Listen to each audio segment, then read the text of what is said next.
Maths चॅनलवर तुमचं सर्वांचं मनपूर्वक स्वागत. आज आपण इयत्ता 5वी मॅथ्स पाहणार आहोत.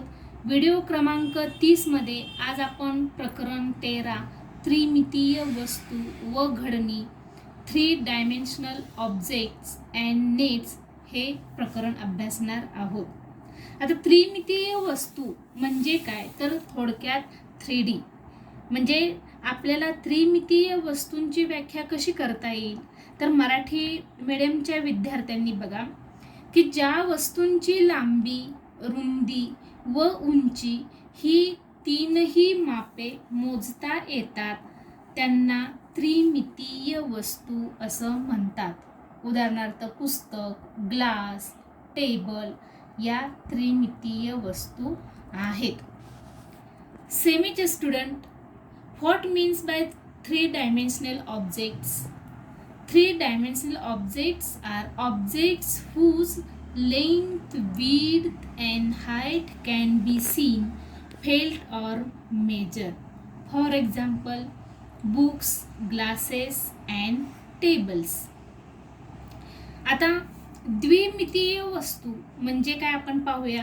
मराठी मीडियमचे विद्यार्थी, द्विमितीय वस्तू की ज्या वस्तूंना फक्त लांबी आणि रुंदी मोजता येते किंवा दिसते, की जाडी नाही आणि असेलच तर ती अगदी नगण्य, म्हणजे फक्त लांबी रुंदी असणाऱ्या, जाडी नसलेल्या वस्तूंना द्विमितीय वस्तू म्हणतात. उदाहरणार्थ कागद किंवा कागदावरील चित्र.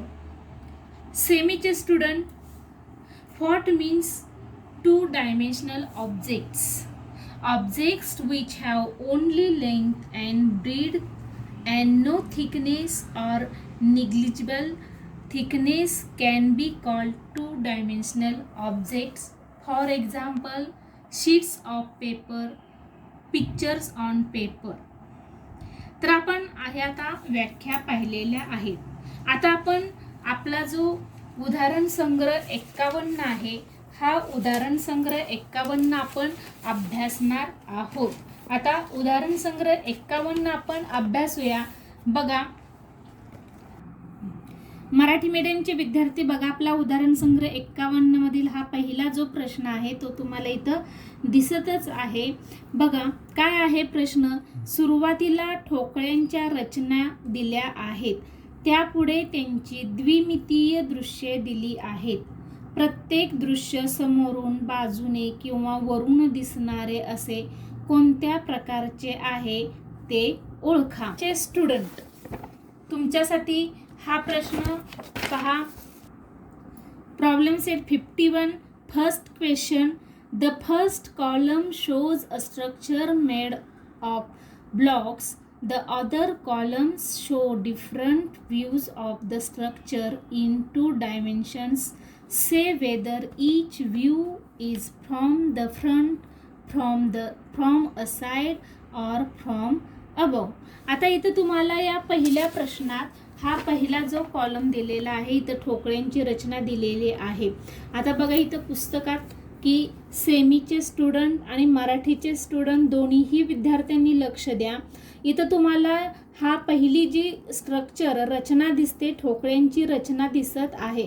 आता हीच रचनेचे तुम्हाला इकडं हा एक भाग पार्ट दिलेला आहे, हा दुसरा दिलेला आहे आणि हा तिसरा भाग दिलेला आहे. तर हे कसे आपल्याला दिसतील, म्हणजे बाजूने दिसेल, समोरून दिसेल आणि वरून, असे कोणते दिसतील हे आपल्याला पाहायचं आहे.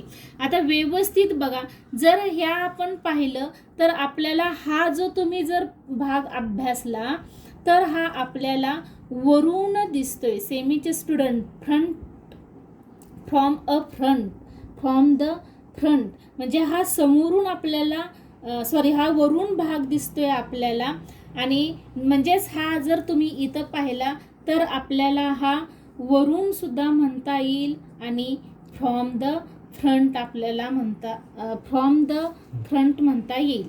आता दुसरं आपल्याला इथं हा जो दृश्य दिलेला आहे, हे बघा आपल्याला जर आपण ह्या साईडने जर अभ्यासलं तर हे आपल्याला साईडनं दिसते, एका बाजूनी आपल्याला हे हा भाग दिसत आहे.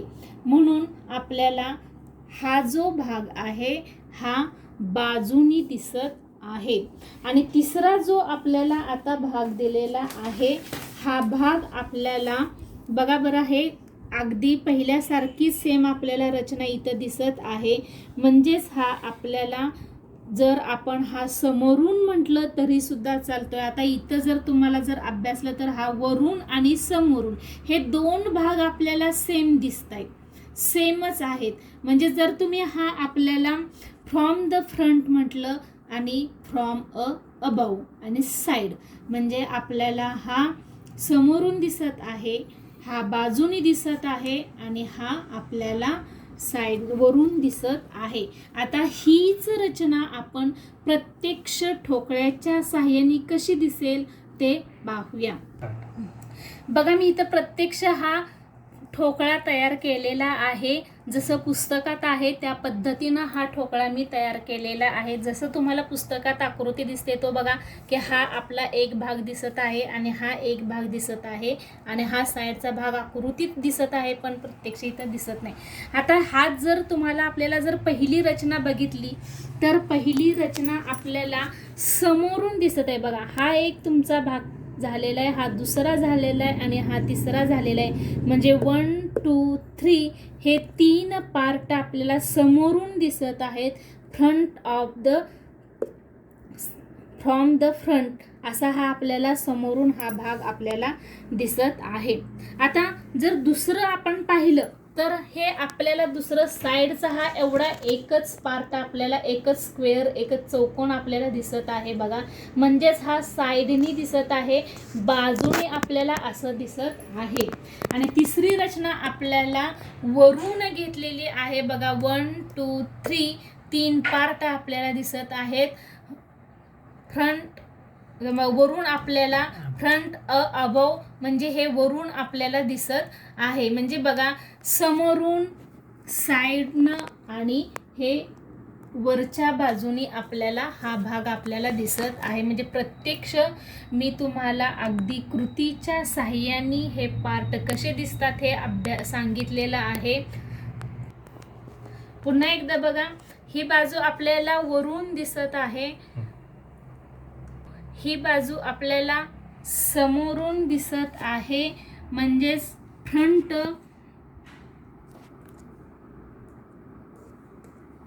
आणि ही बाजू आपल्याला साईडनी दिसत आहे, म्हणजे एका बाजूनी आपल्याला दिसत आहे. म्हणजे बघा,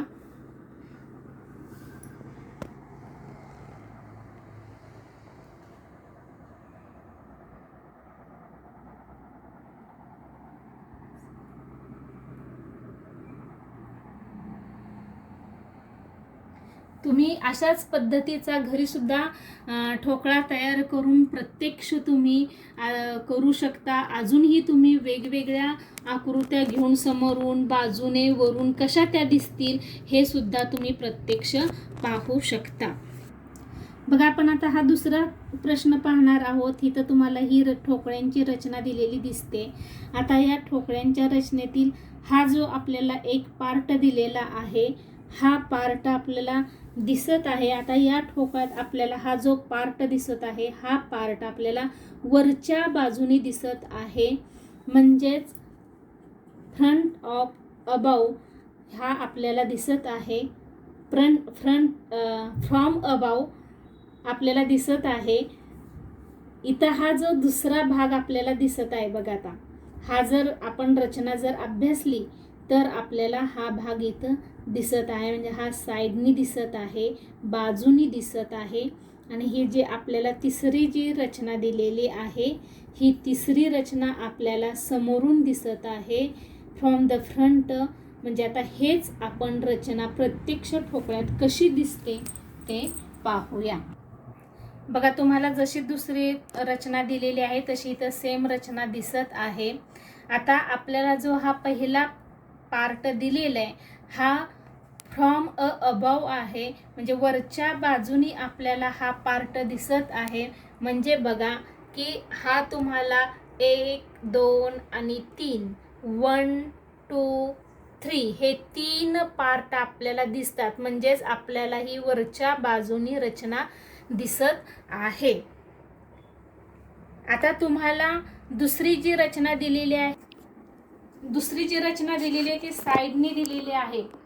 बघा इथं तुम्हाला हा एक आणि हा एक हे दोनच पोर्शन, हे दोनच भाग, दोनच पार्ट दिसतात, म्हणून ही आपल्याला साइडनी बाजूनी आपल्याला रचना. आता ही जी दुसरी रचना आपल्याला दिलेली आहे ती साइडनी दिलेली आहे. ती बघा हा एक भाग आणि हा, म्हणजे हे दोनच भाग आपल्याला दिसतात, म्हणजेच ही आपली साइडनं बाजूनं दिसणारी रचना आहे.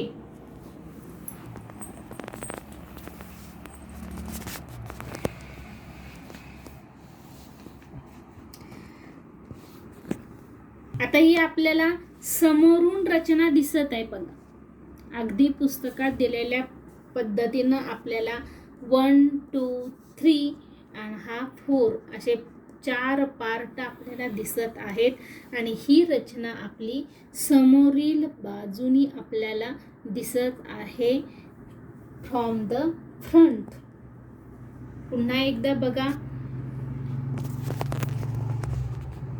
हे वरच्या बाजूनी दिसणारी रचना फ्रॉम अबव,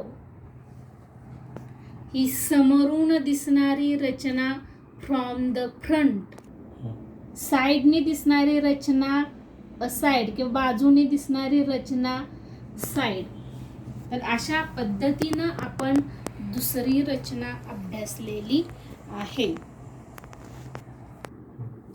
बघा आता हा आपला तिसरा क्वेश्चन आहे. आता इथं तुम्हाला बघा हे 4 ठोकळे, पण इथं ह्याच्या खाली एक ठोकळा आहे, त्यामुळे एकूण टोटल 5 ठोकळे आहेत. आता ह्याची रचना आपल्याला कशी दिसते, तर इथं बघा तुम्हाला हा जो पार्ट दिलेला आहे, दाखवलेला आहे, हा पार्ट आपल्याला साइडनी दिसत आहे, म्हणजेच बाजूनी दिसत आहे. नंतर हा जो पोर्शन आहे, हा पोर्शन आपल्याला समोरील बाजूनी दिसत आहे, फ्रंट, फ्रॉम द फ्रंट. आणि हा जो आहे हा आपल्याला वरच्या बाजूनी दिसत आहे, फ्रॉम अबव. आता हीच रचना आपण प्रत्यक्ष ठोकळ्याच्या साहाय्याने अभ्यासूया. बघा तुम्हाला जशी पुस्तकात रचना आहे तशी दाखवण्याचा मी प्रयत्न केलेला आहे. आता इथं तुम्हाला ठोकळे दिसत आहेत. इथं सुद्धा बघा तुम्हाला ॲक्च्युली 1 2 3 4 दिसतात, पण याच्या खाली हा जो 5वा ठोकळा आहे, म्हणजे हा एकावर एक ठोकळा इथं ठेवलेला आहे. आता तुम्हाला पुस्तकात जी पहिली बाजू दिलेली आहे ती पहिली बाजू तुम्हाला साइडने दाखवलेली आहे. बघा तुम्हाला जशी पुस्तकात पहिली दिलेली आहे बाजू, ती बघा तुम्हाला पहिले जे दाखवलेले आहे पार्ट, तो 1 2 आणि 3 हे 3 पार्ट दाखवलेले आहेत, म्हणजे हे बाजू आपल्याला ही साइडनं बाजू दिसणार आहे. आता 1 2 3 हे आपल्याला साइडनं पार्ट दिसतोय. आता जी दुसरी बाजू आपल्याला दाखवलेली आहे ती दुसरी बाजू आपल्याला अशा पद्धतीनं दाखवलेली आहे, म्हणजे आपल्याला 1 2 आणि 3 हे बाजू आपल्याला समोरून दिसत आहे. आता हा जर पोर्शन आपण अभ्यासला, तर उदाहरणार्थ बघा की हे असं आपल्याला आहे, म्हणजेच 1 2 आणि 3 हे आपल्याला प्रत्यक्ष असे हे भाग दिसत आहेत समोरील बाजूंनी, फ्रॉम द फ्रंट. वरून आता वरून बघा तुम्हाला 4 स्क्वेअर दिलेले आहेत, 4 स्क्वेअर, 1 2 3 4, म्हणजे हे 4 स्क्वेअर म्हणजे ही वरच्या बाजूनी आपल्याला अशी आकृती दिसणार आहे. आता हा भाग वर, हा 3 भाग आपल्याला सारखे असे, आता प्रत्यक्ष आपल्याला ही रचना अशी आहे. आणि जर तुम्ही पुस्तकात पाहिले तर तुम्हाला हे 4 स्क्वेअर एकसारखे दिसतात, पण ॲक्च्युली हा स्क्वेअर आपला उंच आहे, पण स्क्वेअर एकसारखेच आहे, त्यामुळे रचना काढताना दाखवताना 3D मध्ये आपल्याला एकसारखी ही रचना येत असते. म्हणजे अशा पद्धतीनं आपण हे सगळे ठोकळ्यांची रचना प्रत्यक्ष कृतीतून अभ्यासलेली आहे. तुम्हीही असेच ठोकळे तयार करून प्रत्यक्ष रचना अभ्यासा. बघा विद्यार्थ्यांनो, ह्या सर्व रचना तुम्हीही काढा आणि पुन्हा तुम्ही सगळ्या रचना या काढा ज्या दिलेल्या आहेत ते तुम्हाला समोरून बाजूनी from the front, from the side, from above हे कसं दिसते बघा आणि तुम्ही काढा. आता यातीलच सेकंड क्वेश्चन आपला काय आहे तर बघा, draw 3 pictures of each of these 3 dimensional objects, a table, a chair and a water bottle as viewed from the front, from a side and from above. Marathi मीडियमचे विद्यार्थी, तुमचा प्रश्न बघा. टेबल, खुर्ची व पाण्याची बाटली या त्रिमितीय वस्तूंची समोरून दिसणारी, वरून दिसणारी आणि बाजूने दिसणारी अशी प्रत्येकी 3 चित्रे कागदावर काढा. आता या प्रत्यक्ष ज्या आहेत त्या तुमच्या घरात टेबल, खुर्ची, पाण्याची बाटली असणारच आहे प्रत्येकाच्या घरात. ते तुम्ही स्वतः समोर ठेवून एका बाजूनी बघून वरून कसं दिसते बघून तुम्ही चित्र काढायची आहेत. हा तुम्हाला घरी होमवर्क आहे आणि तो तुम्ही अवश्य करायचा आहे. बघा उदाहरण आपण इथं मी तुम्हाला वॉटर बॉटलचं दाखवत आहे. आता ही तुम्हाला वॉटर बॉटल इथं दिसत आहे. आता हे जे आपल्याला समोरून फ्रॉम द फ्रंट, आता फ्रॉम द फ्रंट, आता ही जर तुम्ही बॉटल जर विचारात घेतली तर आपल्याला फ्रॉम द फ्रंट म्हणजे हा जो पोर्शन आहे, हा जो असा भाग आपल्याला दिसणार आहे. आणि साइड म्हटलं तरी सुद्धा आपल्याला हीच बाजू किंवा हीच आकृती म्हणजे फ्रंट आणि साइड आपल्याला एका बाजूनी आणि समोरून दिसणारी बॉटल एकसारखीच दिसणार आहे. आणि वरून जर आपण तर बघा आपल्याला बाटलीचं हे डार्क टोपण दिसत आहे आणि कडेने थोडंसं आपल्याला हा जो बॉटलचा भाग पार्ट आहे तो दिसत आहे.